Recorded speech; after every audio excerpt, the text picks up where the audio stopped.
All right, today we're headed back in time, way back to 13th century India. We're going to explore this absolutely incredible architectural marvel, a place where history, art, and a huge mystery are literally carved into every single stone. We're talking about the Ramappa Temple. So let's just dive right in. And boom, right out of the gate we're hit with this central puzzle. Think about it. In a country like India, with millions of temples, nearly every single one is named after the god inside. But not this one.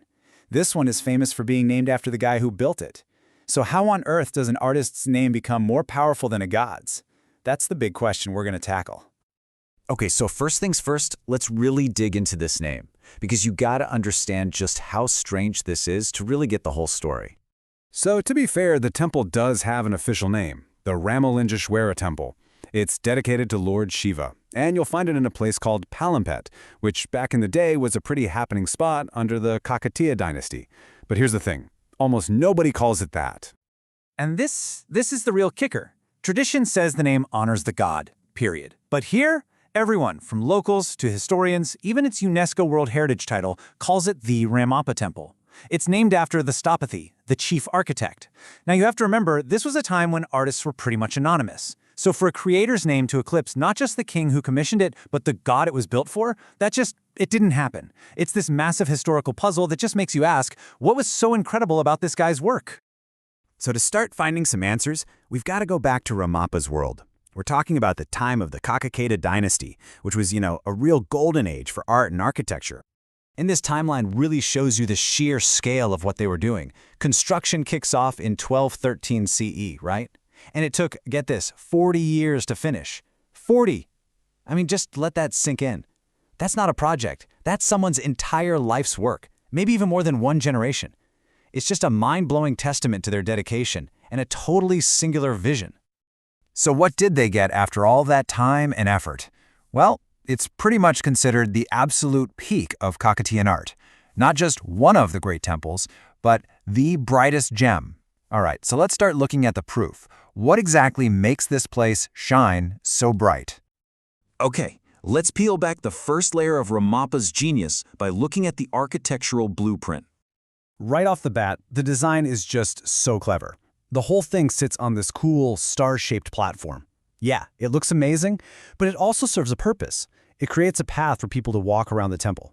Then you've got the classic pyramidal tower, the Vimana, and this big central hall, just packed with these intricate pillars. You can just imagine how the light and shadows play in there. I mean, everything was planned down to the smallest detail. And you can really see Ramappa's artistic eye in the materials he chose. See, he didn't just grab any old stone. He created this beautiful, deliberate contrast. For the main building, he used this warm red sandstone. But for all the details, the pillars, the amazing sculptures, he went with this hard, polished black basalt. It's a genius move, really, because it makes all those incredible carvings just pop. Your eye is immediately drawn to the most stunning parts. And it's right there, in those black basalt carvings, that you find the real soul of this place. This is where Ramappa stops just being a great builder and becomes something else, something unforgettable. So, let me introduce you to the Madanikas. These life-sized female figures, they are the absolute stars of the show. Technically, they're bracket figures, holding up the roof. But honestly, they are so much more than that. They're the real heart of Ramappa's legacy. So what's the big deal about them? Well, just look. First off, they have these super graceful, lean bodies. Now that was a huge break from tradition. Usually Indian sculptures were more rounded, to symbolize fertility. But these, they're dynamic. They're caught mid-dance. And get this, some of them are wearing high-heeled sandals. I'm not kidding, a fashion statement from 800 years ago? And the skill, it's just breathtaking. He used advanced techniques like undercutting, which gives them this incredible 3D quality that makes them feel like they could just step right off the wall. I mean, their whole look is so timeless, so modern that one person actually wrote they would cause much envy to present-day Indian actresses and models. How wild is that?